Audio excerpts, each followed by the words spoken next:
At 4:32 a.m., at Alenia airbase above the Arctic Circle, the air is so cold it feels like it can cut metal.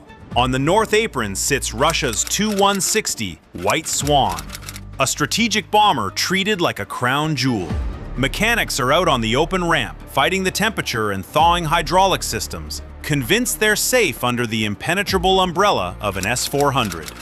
What they don't see is that the threat is already inside the neighborhood. Just 12 kilometers from the perimeter fence, a civilian cargo truck is parked where it doesn't belong. Its doors are closed, its engine is off, and inside the box, a swarm of 45 FPV drones is waking up. They didn't have to fly 2,000 kilometers from the border. They arrived on the main road. The operator spins the rotors and starts the clock. 88 seconds from now, this strategic asset becomes a runway fire.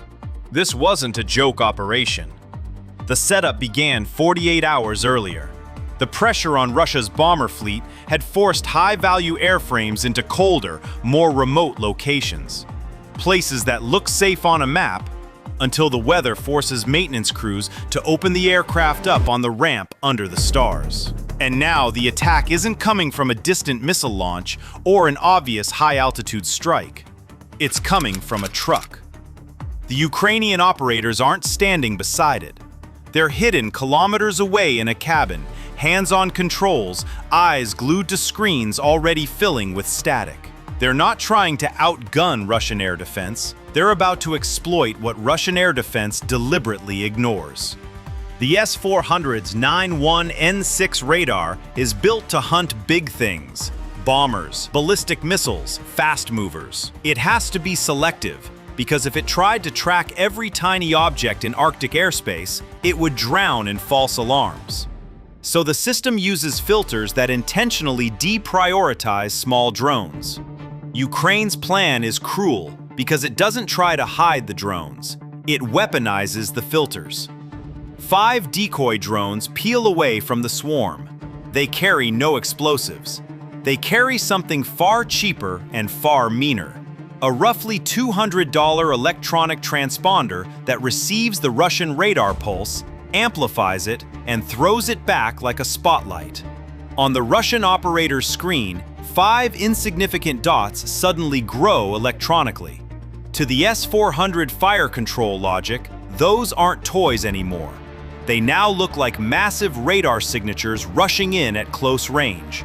An emergency that demands an emergency response. And the system responds the way it's designed to respond. The vertical launch cells open with a crack that seems to break the ice.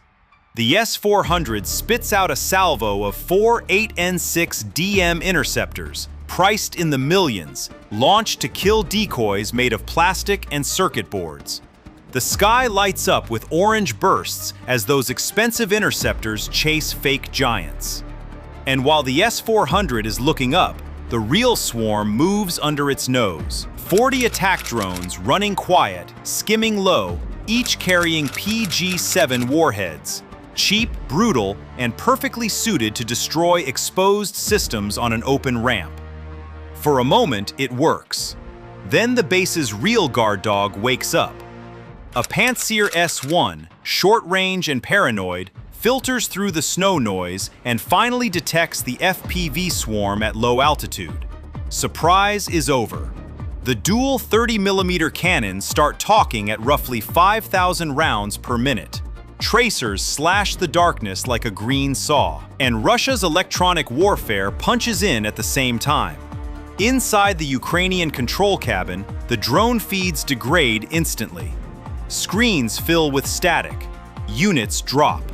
The video link develops a 500 millisecond lag, an eternity when you're flying 140 kilometers per hour between trees. 3 drones smash into the ground, blind and confused. That's when the mission reveals its second layer, because the drones aren't the only threat on that base.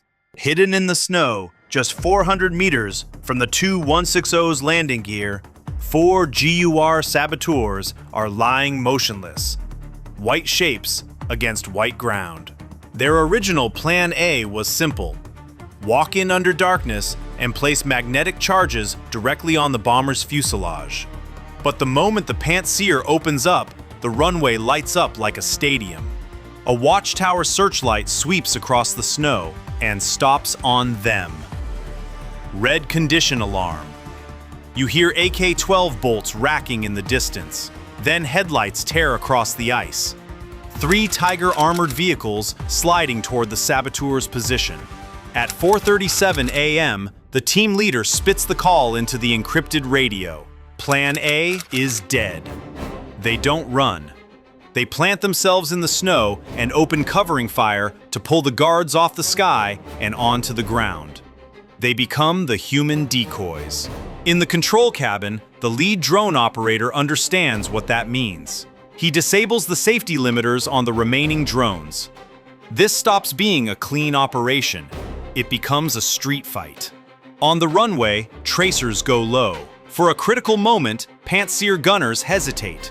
Keep tracking the swarm or support troops under fire. That 2-second hesitation is the only reason the air swarm isn't erased instantly. But the drone picture is still ugly. EW makes the swarm twitchy and unpredictable. Some get shredded anyway. 15 drones become burning confetti in seconds. The surviving count drops. 22 drones remain. Batteries are dying. The wall of fire in front of the bomber is thick enough that flying straight at it is suicide. So the swarm leader does the one thing that can still work: split the deck. Group Alpha, 20 drones, breaks right. Their target is not the bomber. Their target is the pile of KH-101 cruise missiles stacked just 50 meters away. And while every turret swings to protect the ammunition, the Tu-160 is left momentarily alone. At 4:38 a.m., the trap closes. Group Alpha dives almost in unison into the KH-101 missile stack. 20 impacts, nearly simultaneous. What follows isn't a normal explosion, it's a chain reaction. Inside that stack, JP-10 ignites. Heat spikes to around 3,000 degrees Celsius, and the missiles begin cooking off one after another. Solid rocket motors ignite by themselves, launching missiles in wild spirals across the asphalt. Into vehicles, into towers, into anything unlucky enough to exist in that moment. The thermal bloom blinds cameras. For a moment, the runway looks like daylight. Guards run burning or dive flat into snow. And for one brutal stretch of time, nobody, absolutely nobody, is watching the Tu-160. That is what the operation needed. 2 ghost drones had been creeping low along the left flank while the main swarm fought the Pantsir. Their job was simple: wait. Then strike the bomber when the defenses were looking away. But the blast is too big. The shockwave hits the runway like compressed air. One ghost drone gets smashed by turbulence and debris and corkscrews into the ice just 20 meters from the landing gear. The operator's screen goes black. One ghost remains. It fights through crosswind and fire static, skimming about a meter above the ground, trying to stay stable in air that no longer behaves like air. Then the target emerges through smoke. The Tu-160 is lit by orange fire. Its engines are still running, roaring, sucking in air, oblivious to the fact the base around it is collapsing. The path ahead is clear of guns now. Not because the defenses are gone, because they're distracted and blinded. All that remains is turbulence and one opening. The bomber's third engine intake, a titanium mouth staring straight down the runway. Everything comes down to the next 5 seconds. At 4:39 a.m., the operator stops fighting the turbulence and does the one thing that sounds insane until you understand the physics. He lets the drone get pulled in. That engine is inhaling roughly 500 kilograms of air per second. Right now, it behaves like a vacuum. The drone doesn't slam into the aircraft. It's literally sucked into the intake at around 200 kilometers per hour. Just before it reaches the compressor blades, the operator triggers the warhead. The PG-7 shaped charge collapses its copper liner into a molten jet, moving around 7,000 meters per second, thin, focused, and violent. Inside the engine, the blast breaks the compressor's balance. The blades are spinning around 10,000 revolutions per minute, precision parts balanced to the milligram. The moment that balance is gone, blade out happens. Titanium blades shear at the base and become supersonic shrapnel. The engine stops being an engine and becomes a fragmentation bomb detonating from the inside. The casing is punctured, red-hot metal sprays outward, and right beside that engine sit the aircraft's arteries, hydraulics, and fuel. Shrapnel slices primary hydraulic lines and punches into wing fuel tanks. High-pressure hydraulic fluid sprays onto a burning engine and ignites like a flamethrower. The Tu-160 loses hydraulic pressure, loses structural integrity in the wing, and can't hold its own weight anymore. Then the left landing gear gives. The wing hits the ground, splits, and dumps fuel across the runway, turning the apron into a lake of fire. Russia's strategic White Swan, the aircraft designed for doomsday missions, dies at home without ever leaving the ground, killed by a plastic drone that got past the back door and went straight down its throat. On the exchange chart, it's absurd.